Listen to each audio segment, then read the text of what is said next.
con ello garantizamos instituciones sólidas y con ello también garantizamos avanzar hacia una buena administración de Estado. Segundo, debemos resolver la inestabilidad laboral, puesto que los empleados públicos son los únicos que están desvalidos en ese tema. Y tercero, debemos continuar hacia ese mismo camino por donde estamos trabajando hoy, trabajando codo a codo con la ANEF y otras instituciones sindicales para tener un sistema estructuralmente óptimo en lo que se refiere a pensiones. Damas y caballeros, todo comienza en casa. Y es justamente donde, cuando nosotros vemos la televisión, donde nos damos cuenta que el gobierno es quien llama a los empleadores privados a resguardar todo ese derecho de los trabajadores. Pero es justamente en estos temas cuando el gobierno se comporta como un empleador quien debe dar el ejemplo. Muchas gracias.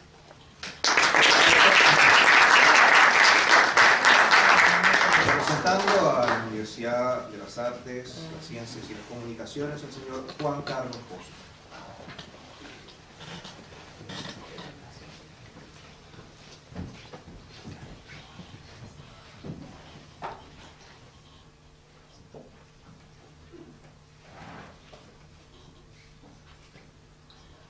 Buenas tardes, señores del jurado, equipo de la contraparte, público presente.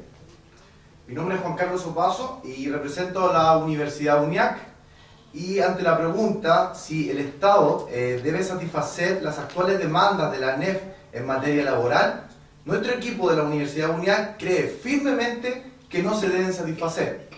Para esto voy a dar una cita textual del presidente de la ANEF al diario El Observatorio, que dice así: nosotros pedimos un reajuste importante este año porque el país tiene recursos y eso lo declaró el propio ministro de Hacienda cuando entregó el presupuesto de la Nación.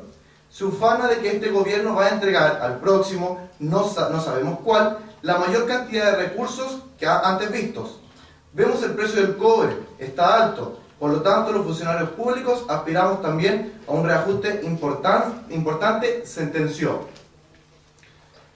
Cuando doy esta cita, eso es muy importante, ya que claramente podemos ver que el argumento que utiliza la ANEF para poder pedir un aumento de sueldo, de remuneración, claramente es oportunista, no es válido o simplemente no llegó en el momento preciso o el momento correcto.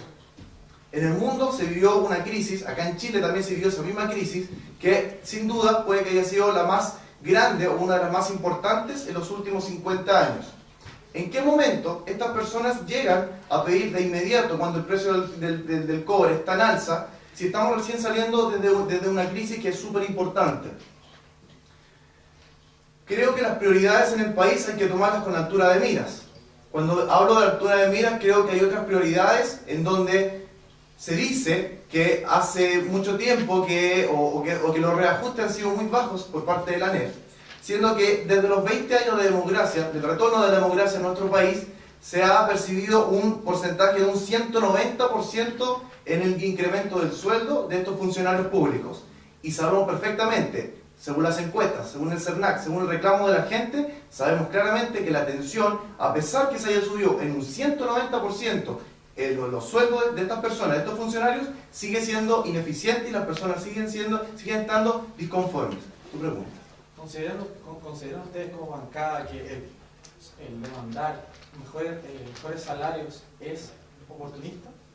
Claramente es oportunista, porque ellos se basan en decir, estamos en un proceso de alza del cobre, el país tiene muchos recursos, pero ellos nos están dando las prioridades a que en este minuto hay otras prioridades que son mucho más importantes que subirle un 8% en los sueldos a los funcionarios públicos, sabiendo claramente y según las encuestas de que su gestión, su atención al público, que nos merece la mejor de las atenciones, debe ser buena. Por lo tanto, si nosotros vemos que tenemos un alto nivel de desempleo, tenemos una alta ineficiencia en la salud, tenemos microempresarios que no tienen los financiamientos para poder seguir adelante y poder seguir avanzando en sus proyectos pequeños, medianos o incluso más grandes. Si no tenemos esos dineros, no tenemos esos recursos, ¿por qué tenemos que hoy día darle prioridad a un sector que es importante, pero no tan importante como la gran mayoría de las personas que hoy día necesitan trabajo, necesitan seguridad, necesitan salud y necesitan otras cosas que lo necesita la mayor parte de las personas? Tu pregunta. Quiero aclarar a los jurados que estamos aquí para discutir las demandas, no las propuestas. Cuando la contraparte menciona el 8% se está refiriendo a una propuesta específica, no a la demanda general, que es una mejora en los salarios.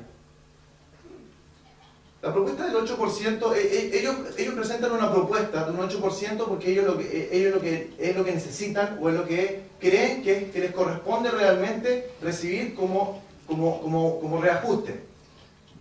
Desde que volvió la democracia a este país, ¿los sueldos mínimos han recibido un aumento del 190%? Claramente la respuesta es lógica, no.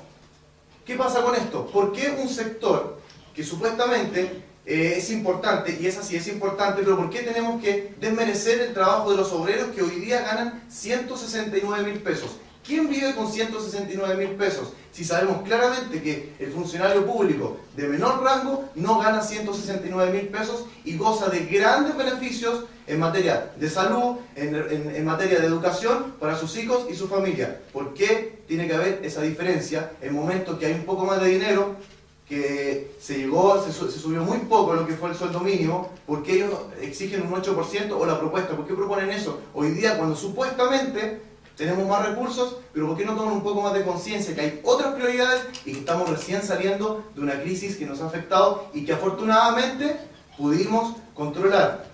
Con una buena gestión del gobierno, con una buena planificación y con una buena planificación de ahorro, de no malgastar el dinero, pudimos enfrentar esta crisis y pasarla de la mejor forma. A nivel regional somos uno de los países más sólidos.